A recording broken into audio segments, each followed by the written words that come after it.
Hallelujah. स्वागत है आप सबका मेरी भविष्यवाणियों की पुस्तक में। तो आइए हम आज के पवित्र वचन को पढ़ेंगे जो कि परमेश्वर के दास प्रेरित अंकुर यूसुफ नरूला जी द्वारा लिखा गया है। परमेश्वर की हजूरी के लिए प्यास रखें। जैसा कि लूका की पुस्तक अध्याय 6 उसकी 12 आयत में लिखा, और उन दिनों में वह पहाड़ पर प्रार्थना करने गया और परमेश्वर से प्रार्थना करने में सारी रात बिताई। मेरे प्रियो, परमेश्वर और परमेश्वर की हजूरी के लिए प्यास रखें। परमेश्वर की हजूरी में जाने की, प्रार्थना करने की, वचन पढ़ने की, उपवास करने की ऐसी प्यास, तब परमेश्वर आपको ऊंचा और आशीषित करेगा और आप आत्मा में भी बढ़ेंगे। ऐसी प्यास हमें प्रभु यीशु मसीह के जीवन से मिलती है, जबकि वह खुद परमेश्वर सर्वशक्तिमान थे, लेकिन फिर भी जितने वर्ष प्रभु यीशु मसीह पृथ्वी पर रहे, वह हमेशा सुबह उठकर रात को प्रार्थना करने के लिए अलग जंगलों में जाया करते थे और सारी रात प्रार्थना में बिताते थे।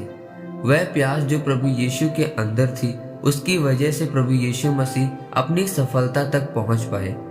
वो सफलता, वो काम ये थे कि हमारे लिए मारे जाने, गाड़े जाने और क्रूस पर चढ़ाए जाना और तीसरे दिन जी उठकर स्वर्ग जाना। ये प्रभु यीशु मसीह के लिए काम थे जो उनके पिता ने उनको दिए थे। उसी प्यास के कारण प्रभु यीशु मसीह ये काम पूरा कर पाए। इसी तरह दानियल के अंदर परमेश्वर के लिए और उसकी हजूरी के लिए प्यास थी। दानियल दिन में 3 बार घुटने टेककर परमेश्वर की हजूरी में जाता था और प्रार्थना करता था। जब राजा के द्वारा कानून पास हुआ कि 30 दिन तक जो कोई राजा को छोड़कर किसी और की उपासना करेगा वह सिंहों की मार में डाल दिया जाएगा, जब दानियल को प्रार्थना करते हुए देखा गया, क्योंकि दानियल एक भी दिन परमेश्वर की हजूरी में जाना नहीं छोड़ता था, और जब राजा को मालूम हुआ, तब राजा ने उसे सिंहों की मार में डाल दिया। तब सिंहों ने दानियल को मुंह तक नहीं लगाया और वह जीवित बाहर निकाला गया।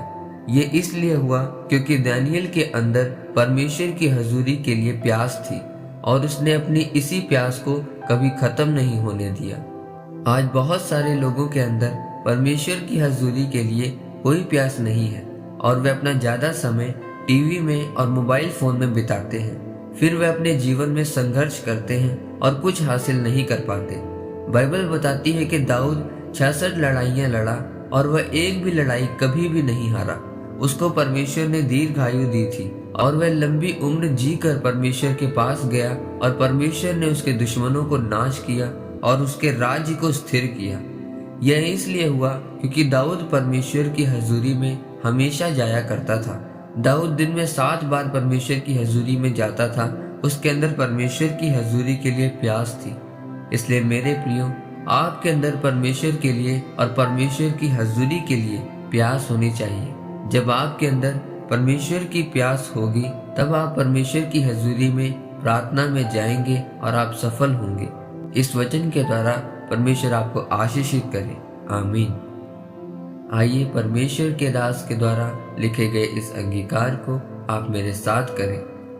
सर्वशक्तिमान परमेश्वर, मैं इस वचन के लिए आपका धन्यवाद करता हूँ। परमेश्वर, मैं अंगीकार करता हूँ कि मैं अपने अंदर आपकी हजूरी के लिए प्यास रखूंगा और आपके साथ समय बिताऊंगा, प्रभु यीशु मसीह के नाम में। आमीन। परमेश्वर आप सबको आज के वचन के ऊपर मनन करने के द्वारा आशीषित करें। आमीन।